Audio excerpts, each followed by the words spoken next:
Did I do that first? No, it's me.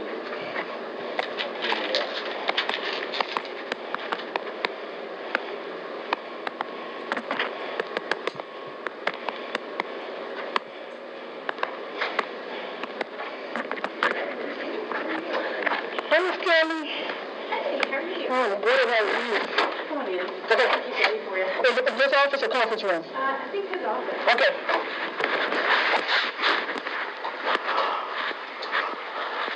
Knock, knock. Hello.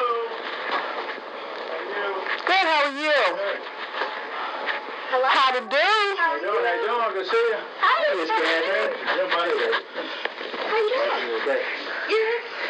So how late was it? A week and a couple of... Did it work? I mean, was that what you... That's what I mean, exactly what I mean. Exactly. Okay. And if there's something you want me to change, you let me know. Because I don't, I'm not... No, we pretty much covered it, and we gave the reason why. Okay. Why we can't do this, insurance reasons, and accountability, Yeah. So, Okay. that's perfect. Okay, good. All right. Well, thanks, guys, for coming in on a late afternoon. We would have done this earlier, but Catherine, when she had earlier time, got booked up, and I got booked up, so this is the first time we could do it. What I want to do is talk with you guys, as I mentioned in my email to you, about the reorganization process, and I'm going to be doing this throughout the division or throughout the department, but I want to start with the two of you because I also want to talk about another issue. And that issue is a meeting that you had early in July with Vice President of Business Affairs, Clinton Carter, that the two of you had. And I want to say that I did not hear about that meeting from Clinton because you two had asked him not to talk to me about that. Who I heard it from was from President Kale and from John Thornell, who he went and talked to about your meeting. And then once I heard it from them, Clinton and I did meet, and we did talk about your meeting with him. And I want to tell both of you right now that the result of that meeting didn't change a thing. Nothing's going to change. In fact, in my mind, this is an extremely serious issue. It displayed in my mind a serious lack of judgment. You lost credibility with people. It was embarrassing to yourselves, to the division, and to me. You took advantage of a new vice president who hadn't been here 2 weeks, didn't know either one of you from Adam, didn't know anything about any of the processes we'd been through, and put him in a very, very bad position. You put him square with me as a colleague, put him in front of the president and the interim president trying to understand why people came to him. It really put him in a bad spot. And as you know, he hasn't made any contact with you since that meeting, and he hasn't followed up with you on that issue. And I told him that if he wasn't going to talk with you, that I eventually would. As I said, this was an extremely poor decision. You took a gamble, and you lost. The gamble didn't work. And in my mind, this raises to the level of dismissal from the university. I can think back on the positions that I've had here at the university, or positions I've had in universities I've worked for, and the bosses that I've had, and if I'd have done this to any one of them, they'd have fired me on the spot. And that's how serious this is in my mind. As I've talked with the president, as I've talked with John Thornell, as I've talked with Clinton, I've said that, and have gotten confirmation on their concerns about this. But I want to tell you, at this point, I'm not going down that road. Okay? I'm not going down that road. The new halls are happening.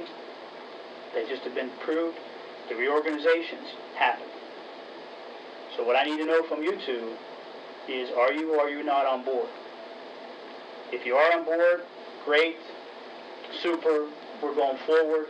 But I expect from this point on nothing but 100% buy-in and 100% participation. I've grown weary of the discussions. I've grown weary of trying to get people on board.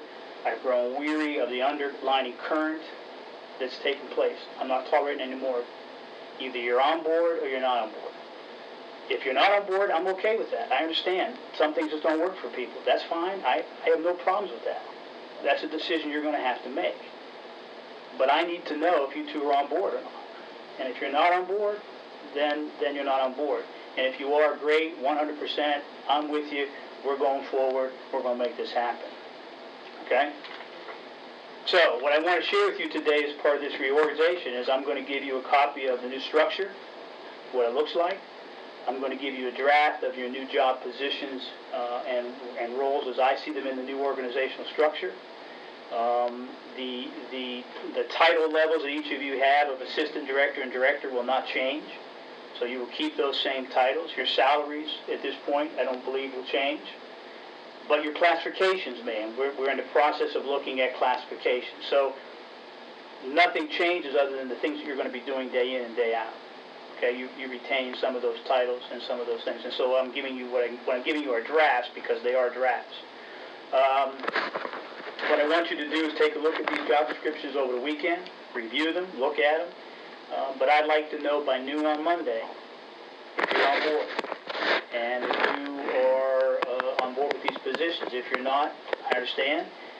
And if you are, great. We'll go move forward.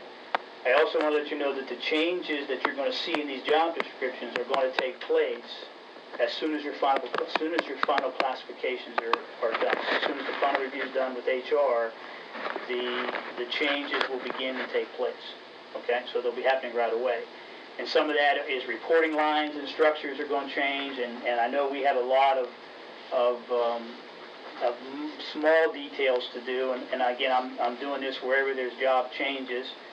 So that's what this for Jimmy. This is a copy of the organizational chart, so you can see how organizationally things. And Barbara, you've seen some of this already. You've seen the chart already. But this is what I envision for the department. It's based on some research and other things that I've done. It's based on what I think will be the best for our operation overall. I think it will enable us as we grow in the years ahead here and to build out the rest of the phases of this operation to continue and grow. And I think the newest position you see on there is the Director of Facility Management and Maintenance. That's a new position that we don't currently have. But as we take on the roles and responsibilities of maintaining these buildings in a different way than we've done in the past, as we take on the greater responsibilities of kind of setting our own destiny, there needs to be a person in place who has those kinds of capabilities. Now, there are going to be other positions that are posted within this organizational chart. If any of you are so inclined and want to apply for them, I encourage you to do that if you think you're qualified to do that. That does not preclude you from anything. I am just trying to put into place right now the structure as we currently have it and how it's going to happen and work. So until an executive director is hired, I am going to play in that role. So I'm going to serve as the executive director, and I will serve also as the director of facility management and maintenance until those positions are hired, which we hope will get classified soon and we can get it out into the market. But those folks will certainly not probably be here by the time we start school, although there's a possibility it could be. But we'll be here shortly after. So,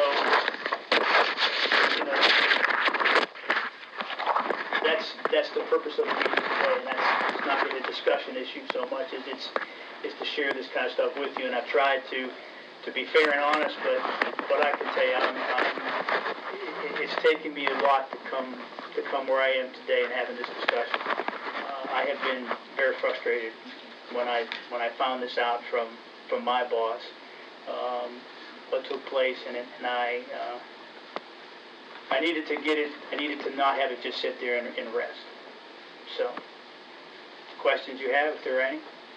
Any questions? Catherine's here to answer any question you have about the process that we're doing. She's looked at the reviews and stuff that we're doing and the organizational process that we're doing, and I think we're going to follow the process that we've used here for other reorganizations, and that's kind of how we're going. So, any thoughts or comments? You can take that with you. Those things that can go with you. That's the job descriptions. And again, they're drafts, and I wrote draft on them only because they have not had their final classifications done.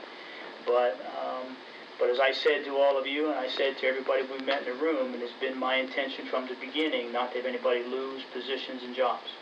And Jimmy, you asked me that directly one time when you and I had a one-on-one meeting about that, and I said absolutely that was the case. So I'm holding up my end of the bargain. Nobody's losing the job, nobody's reducing their pay, nobody's going to be on the streets. And in fact, we're going to run a lean operation profit-wise, as you know, because we're trying to do all that. And I will tell you that I have resisted calls to reduce our staff because I don't think it's the right thing to do. Because I don't think it's the right thing to just say to people, well, we're changing, so you need to go find other employment. And that's really not with the management group as much as it is with our environmental services folks, all of which we are able to, at this point, keep and maintain if they choose to work for us as well. And I think some of their, I don't think their job descriptions will change too much, but I'll wait till the director of facility maintenance and her management and maintenance gets here to look at those roles and responsibilities and see if we need to upgrade and change any of those kinds of things. So I want you to know that at this point, I want you to stay on board. I want you to be a part of this process. I want you to be a part of the team, and I want you to be part of the effort going forward. But I can't anymore tolerate anything but 100% buy-in and participation, and I'm not going to do that. Okay. We got it. So, and going forward after this discussion, if you guys are on board, we're going to go forward as if everything was expected to be positive and good. I'm not going to hold grudges. I'm not retaliating. It's not going to. We got too much to do and too many things to get done to have that happen. So I will pledge my 100% support to make the process go forward quickly, smoothly, and professionally as we can make that happen. Okay? Questions?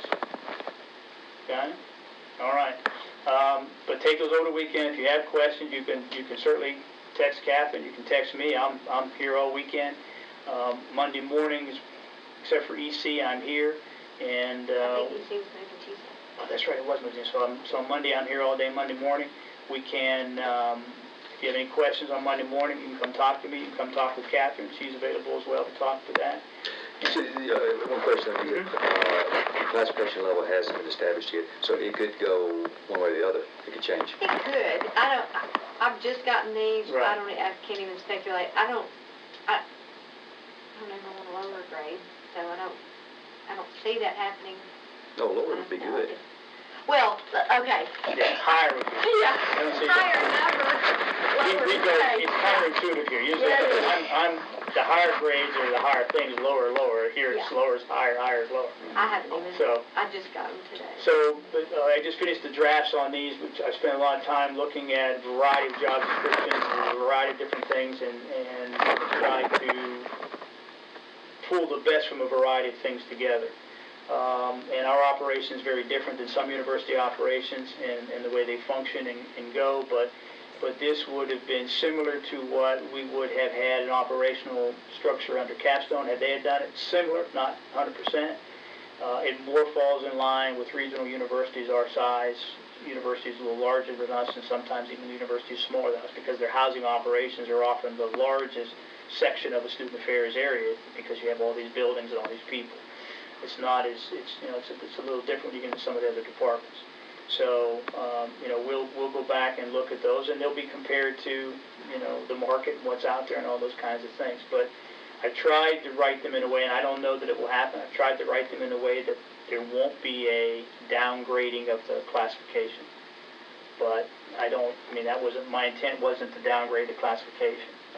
And frankly, if we'd have written them to downgrade it too much, then it could have been a problem. But I try to be very sensitive to those issues, especially keeping folks at least at their same operational titles that they had.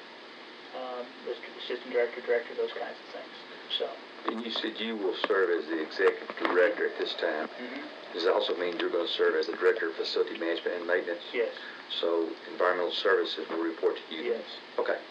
If that happens, then what I anticipate doing, and I'm trying to think, and I'll do that more over this weekend, is to think how that structure will work. That those two positions, the executive director position and director of facility management and maintenance, We'll go out as quickly as we can do them. We'll create the search processes to get those things underway. But in the short term, if an executive director is appointed before the director of facilities maintenance, then that person will pick up those responsibilities until that person is hired, and I will help with doing them.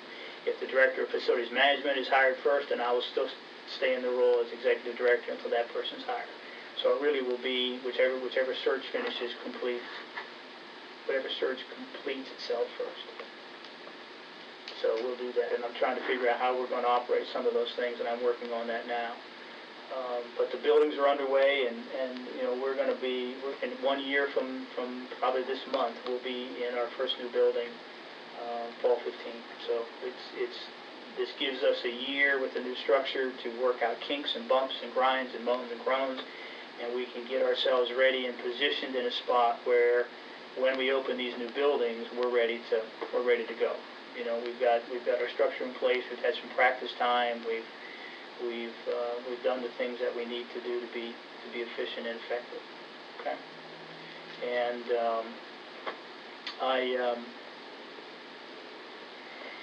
I've spent lots of time on these things, lots of time on them, and I'll probably will still tweak them over the weekend again. I mean, I've spent more time, but I needed to get these things off my desk and to Catherine soon. Once I knew that we were in fact approving everything for the new halls, that was the priority, was to get the stuff done for the new halls and the board before I went into some of these things. So, all right. If you have questions, contact me, call me. And I'll talk with you guys on Monday. Thank you.